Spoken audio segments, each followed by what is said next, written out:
Alright, boys, it's finally time for the infamous Avowed review. Alright, well, let's just talk a little bit about the game first. So, Avowed is a first person fantasy RPG set in the world of Aora, where your choices carve a path through war, intrigue, and ancient mysteries. Navigate a land of turmoil, forge powerful alliances or deadly rivalries, and wield magic and steel to shape the fate of the living lands and your own destiny. Yeah, so that's the premise of the game. And this game was developed by Obsidian Entertainment and published by Xbox Game Studios.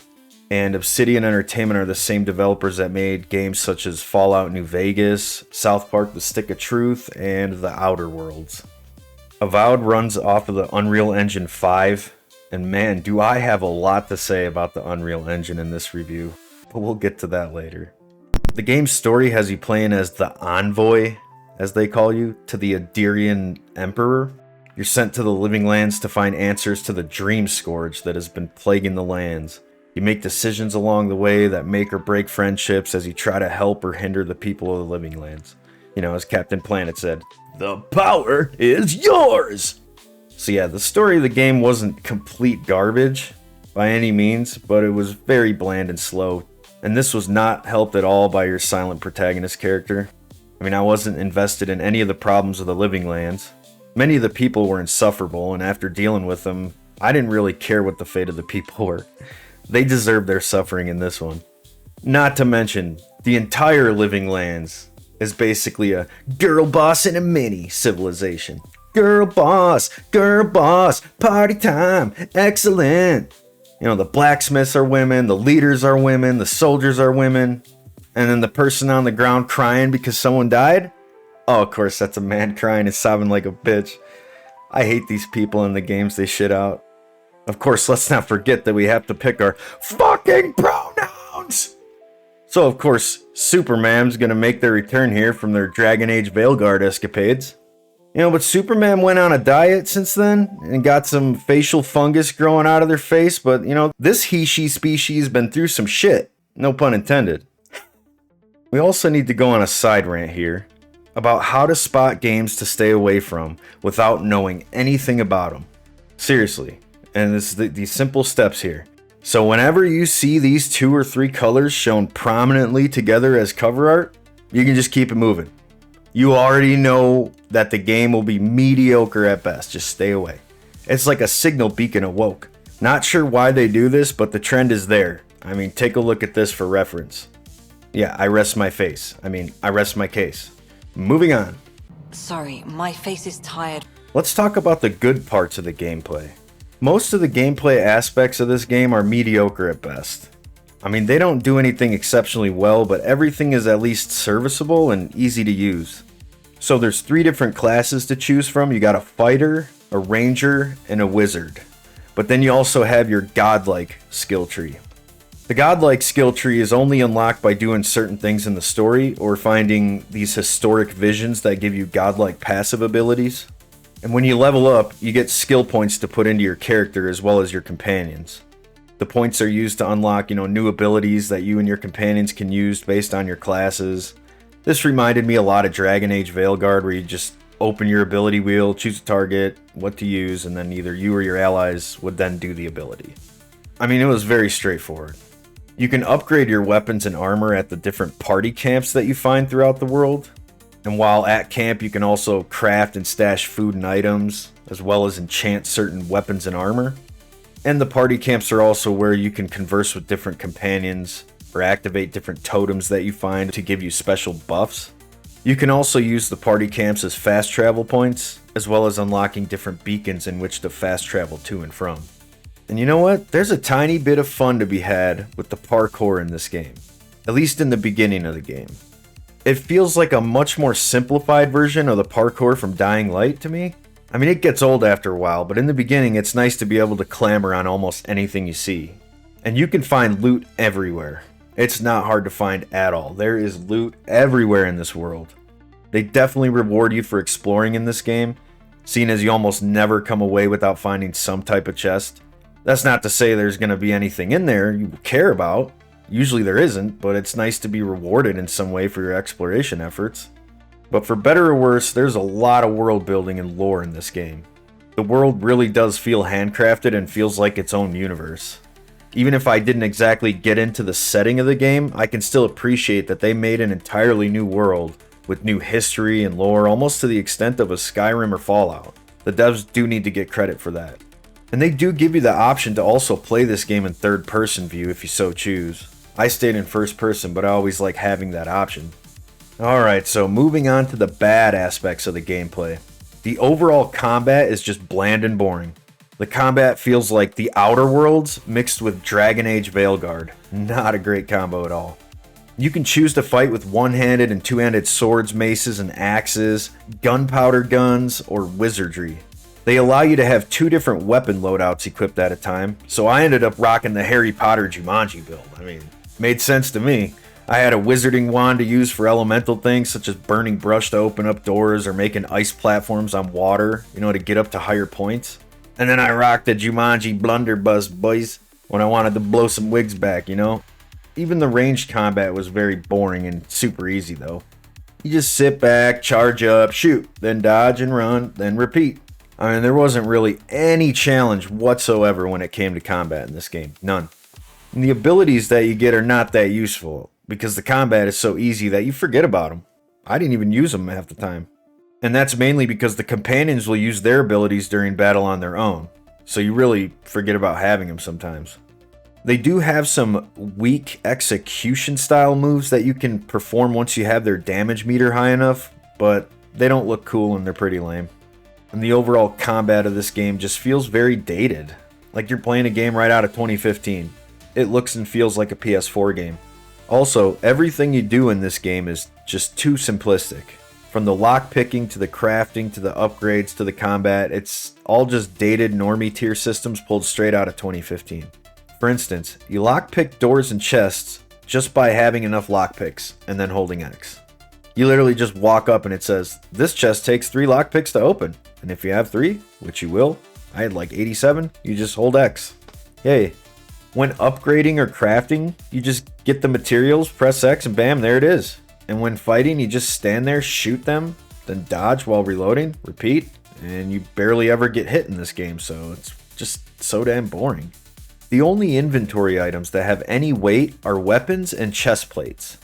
So that means you can carry everything you find in the world with you at all times, except for weapons and chest plates. It definitely makes things easier and quicker, but this also hinders the experience because everything is so mind-numbingly easy and boring to do. The inventory system itself can kind of be hard to get used to at first. The inventory menus look atrocious. It can be hard to tell what you're selecting in the menus or what tabs you're on, and the control scheme kind of sucks for navigating them.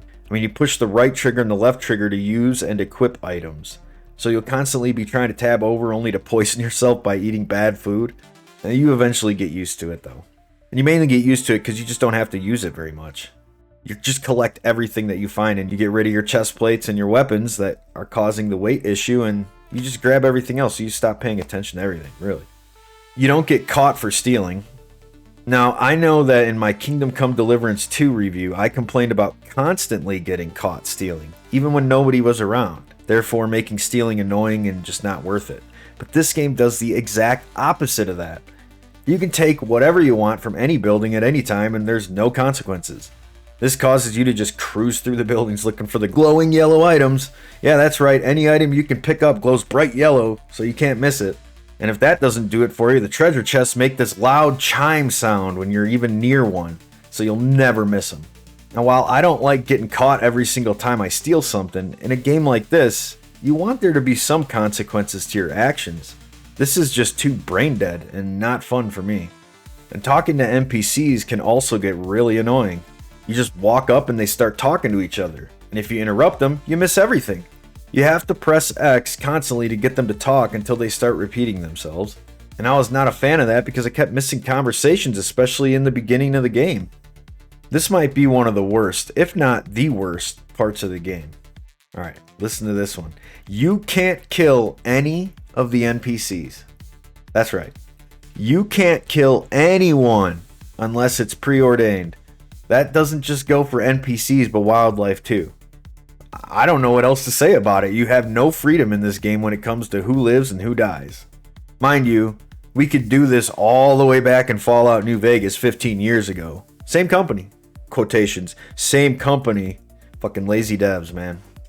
Unreal Engine 5 is on full display here in this game, showing you all of the reasons why it's one of, if not the worst, game engines out there. It shows how far we've fallen when it comes to games and what you can and can't do inside of them. I've been saying this for a long time now, but there's no physics to be had when it comes to the Unreal Engine. If you just stand still in these games and don't move, then the games look amazing, almost lifelike. Then as soon as you try to interact with anything in this world, you realize how plastic and static everything really is. And you have games like Skyrim from 2011 that allows you to pick up pretty much any item in the game and manipulate it around. Everything can be picked up and physically moved and thrown around. Nowadays, you can't interact with anything in the world, or even break anything, unless it's glowing bright yellow screaming, "Hey, over here, you can interact with me!" This is a big part of why people bitch about modern AAA games to begin with. People want to interact with the world and make their own mark in the game. And to me, this also highlights the fact that devs don't know how to actually code these games anymore. They just attach assets within the Unreal Engine and call it a day. Procedurally generate the map, and then I'll just put these assets, these already made assets, and just click them together. That's also why every Unreal Engine game has felt the exact same for the last 10 plus years.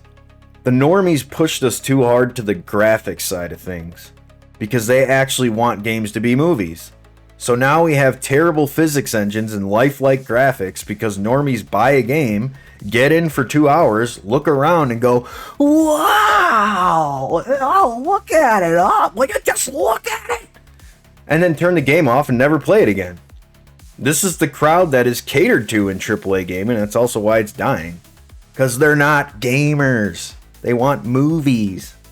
Alright, so to summarize the gameplay in this game, I would say the overall gameplay of Avowed is mid at best. If you like the Outer Worlds, then you'll probably like this. But if you hated the Outer Worlds like I did, then you're definitely going to hate this one too. The enemies get repetitive fast, you've seen all of the weapon types for the game before you leave the first zone, and the combat becomes mindless after about, 4 hours in. And also after a few hours, you realize that you don't really need to look at the loot because it doesn't really matter. You just grab everything, seeing as how only weapons and breastplates have weight, so you don't have to worry about carrying too much. Just grab everything. Take all. Until you see something pop up on your screen. Oh, I got a unique item, and then you check it out. It's not the worst game in the world by any stretch, but you just can't get over the hump of actually having fun.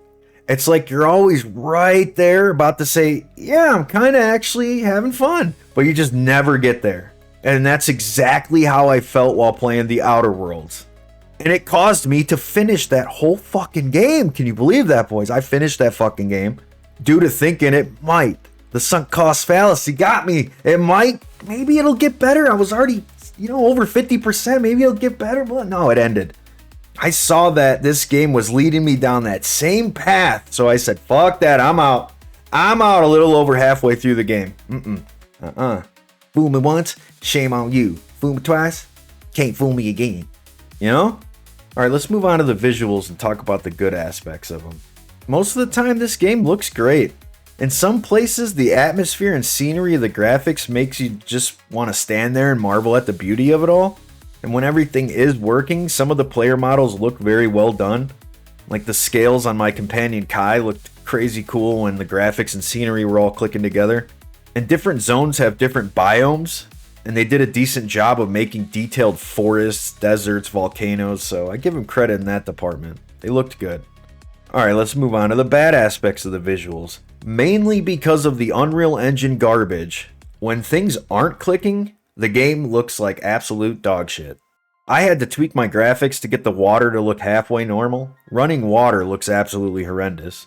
All of the objects in the game look static, including many of the actual NPCs themselves. And there's a lady that had been hung in the street, and when you walked up to her, she just looked like a normal person, eyes open, and the rope was just dangling on her chest, but she wasn't hanging, so she was kind of just like floating in the air. If you could imagine a model that should be T-posing, but they just put the arms to the side. That's what it looked like.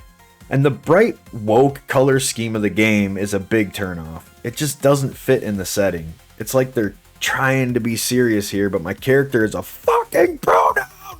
With the colorful drag queen colored mushrooms growing out of its fucking face, so, you know, it just takes you out of it. Or makes you laugh. I laughed a lot. I mean, Superman wasn't taking no shit from these Gen Z girl bosses and minis, if you know what I mean. Having your character or NPCs phase through walls or just be stuck halfway in the floor is very off-putting and it's game-breaking. And the dead bodies also disappear after time, which is unfortunate.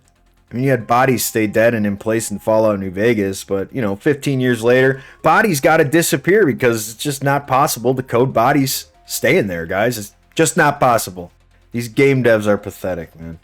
So to summarize the visuals, while the scenery and atmosphere work together to create what should be a good game environment, Unreal Engine comes in like a wrecking ball and just obliterates any sense of engagement with the world. I mean, the NPCs phasing through walls, non-interactable environments, and the bright, colorful, I don't need no man color scheme all work together to destroy what little fun there is to be had in this game.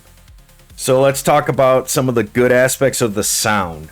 The music isn't anything special, but it definitely fits the atmosphere and tone of what they were going for here. I wouldn't say the music is memorable, but for good and bad reasons. The music ramps up when it needs to, but it also calms down and has a nice relaxing feel to it when you're just, you know, out in the world taking it all in. But the music really added to the atmosphere in this game, and I liked that a lot. The sound effects were also just okay. Nothing too crazy here, they serve their purpose. My Jumanji blunderbuss sounded pretty badass when I was out there collecting scalps for my rug business. You know how it is, times are tough these days, dude. Superman's gotta make a living somehow. So to summarize the sound in this game from music to effects were serviceable here. The weapons sounded fine and the soundtrack did its job to set the tone in each setting. I really didn't have many issues with sound in this game, period. Okay, well, moving on to my final thoughts on Avowed. I was hoping that this game would help Obsidian Entertainment get back on track after the disappointment that is The Outer Worlds. But as soon as I saw the cover and the color scheme, I knew what I was in for. You've seen almost everything the game has to offer in the first few hours in the first zone. You'll be doing the same things over and over and over again going forward. There are no new weapon types to find or any real items worth finding for that matter. The oversimplification in this game just makes it unbearable to play for anyone looking for a challenge of any kind. Everything is a press and hold X and done. The combat lacks any depth to it, and there's no items in this game worth finding because the game is not challenging. Not being able to kill any NPCs is a game breaker for me. It really does just take all the wind out of your sails when the girl boss in the mini starts talking shit. And you just have to stand there and take it because these devs are trash and won't let you make a rug out of that side-shaved scalp, you know? It's a damn shame. Even if all those things weren't the case though, Unreal Engine would show its ugly face and ruin everything anyways. I mean, it's amazing to truly see just how shit Unreal Engine really is. I'm so sick of Unreal Engine at this point, and I would just like it to go away now. So should you buy this game? No! No, don't buy this game. It's definitely not worth full price. If you really have to play it, just try it on the Xbox Game Pass. I mean, this game was a pretty big disappointment, but at this point, I would say to Obsidian Entertainment, stick a fork in them, boys, they're cooked. I mean, they're allegedly working on the Outer Worlds too, but who knows what will happen. After the first one and now this, I definitely don't want to play any of their games, to be honest. No thanks. Take your I don't need no man color scheme back where you got it and go play with the girls. Video games are where the big boys play, so take your Barbies and get the fuck out of here and don't let the door hit you where the good Lord split you, bitch. And that's all I got to say about that. Yeah, guys, let me know down below how you feel about this game. I'm just gonna leave you guys with some Unreal Engine madness. Peace.